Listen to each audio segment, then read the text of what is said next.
O livro foi sendo escrito ao longo do ano, inicialmente não era para ser um livro, até era apenas e só para mim, depois passou a ser para os meus amigos, para a minha família, mas o momento em que eu disse não, eu tenho que publicar isto, foi quando vi as tais narrativas que eu já tenho falado e a publicação de um livro chamado O Capitão de Abril, dizendo que veio um salvador da pátria para resgatar o Futebol Clube do Porto e mentiras. Eu disse, não, já chega disto, então decidi avançar com a publicação do meu próprio livro. O título não é inocente, obviamente. O último livro do meu avô chama-se O Azul até ao fim, e este é O Azul depois do fim. Não acredito que seja uma continuidade, mas é a forma e a maneira como eu vejo o Futebol Clube do Porto e tudo aquilo que eu passei, eu e não só, muitas pessoas, o meu avô e todos aqueles que nos eram próximos, sentiram na pele todo este sofrimento e tudo aquilo que nós passamos. Mesmo que as pessoas não gostem de mim, que não concordem, seja o que for, há algo que eu gostaria de transmitir, que é a amarmos e a dizermos sem medo que amamos as pessoas que amamos, a usufruirmos a vida como se fosse o último segundo, porque um dia será mesmo, e a não termos receios, porque às vezes temos receio de dizer eu gosto muito de ti, ou eu valorizo-te.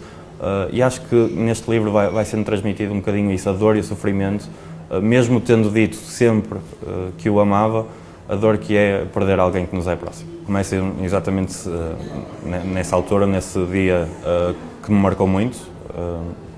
Foi o dia em que eu perdi o meu avô e que foi muito triste, mas ao mesmo tempo foi muito importante ver tanta gente que nos deu carinho, pessoas que nunca tiveram com o meu avô pessoalmente, a chorar como se de um pai se tratasse mesmo.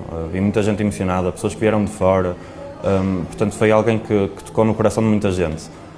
E o livro começa por aí, precisamente por ser o azul depois do fim, e depois conta com tudo aquilo que foi o período eleitoral, os insultos que passamos, a comunicação social, as mentiras, contas falsas nas redes sociais, uma máquina, foi montada uma máquina e uma propaganda para eleger quem foi eleito, é o que eu acredito. Tu não dizes o nome do André Vilas Boas? Tens alguma coisa contra ele?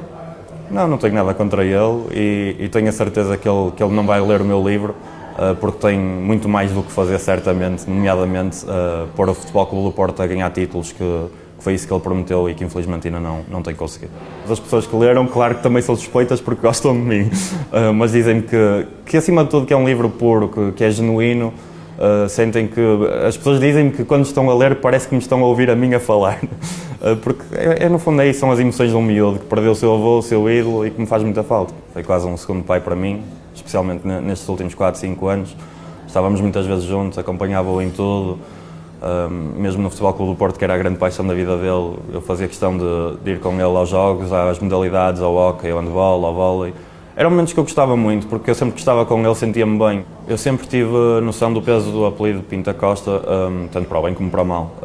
Porque há muita gente que acha que eu que faço isto ou aquilo por cunha, que apenas tenho ou faço pelo apelido que tenho, e eu acho que é o contrário. Eu acho que nós temos que provar muitas vezes o dobro de uma pessoa que não tenha este apelido, para provar precisamente que não é por cunha, que é por trabalho, que é por mérito.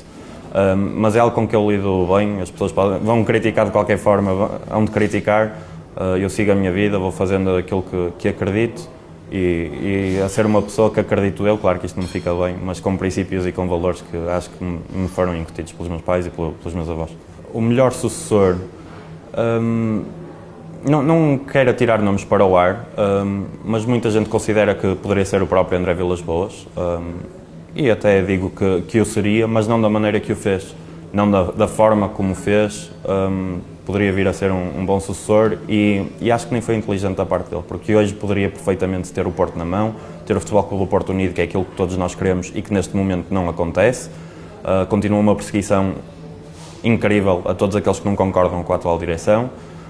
E num ano em que vivemos o ano mais negro da história do Futebol Clube do Porto, 132 anos, porque desportivamente falando ficamos em terceiro lugar no campeonato, o campeonato do mundo foi a vergonha que todos nós sabemos, nas modalidades, não só no futebol, porque o futebol B, as modalidades tudo, ficamos fora das taças todas, portanto desportivamente falando é indiscutível, temos recordes de 60 anos, horrível. Mas é também o ano mais negro pela perda do presidente, do Jorge Costa, e era aquilo que eu estava a falar em relação à família e à aplicação ao clube. No momento em que nós deveríamos estar unidos, é proposta a expulsão de um sócio, que eu acho que é gravíssimo, é gravíssimo. O Futebol Clube do Porto, a grande mais-valia que nós sempre tivemos foi o facto de sermos unidos contra as lutas que nós temos, que todos nós sabemos, contra o Benfica, o Sporting, o centralismo e tudo mais, mas a nossa grande força era a união. E é impossível a união quando temos uma direção que expulsa sócios. O meu avô teve 42 anos como presidente, teve oposição fortíssima, foi criticado, tudo e mais alguma coisa. Alguma vez expulsou um sócio? Nunca, pelo contrário. O senhor Pedroto tinha sido expulso antes dele e uma das primeiras medidas que ele fez enquanto presidente foi precisamente essa, de reaver o Pedroto como sócio. Mas à tua volta não há ninguém que diga para um dia seres presidente do Futebol Clube do Porto? Sim, tenho recebido comentários e mensagens e as pessoas, e é bom eu sentir que as pessoas veem em mim alguma coisa. Agora, em primeiro lugar, tenho que eu próprio ver isso em mim, que não o vejo neste momento, obviamente sou muito novo, jamais teria a capacidade neste momento de ser presidente de um clube tão grande como o Futebol Clube do Porto, mas no futuro, o futuro é das pertence.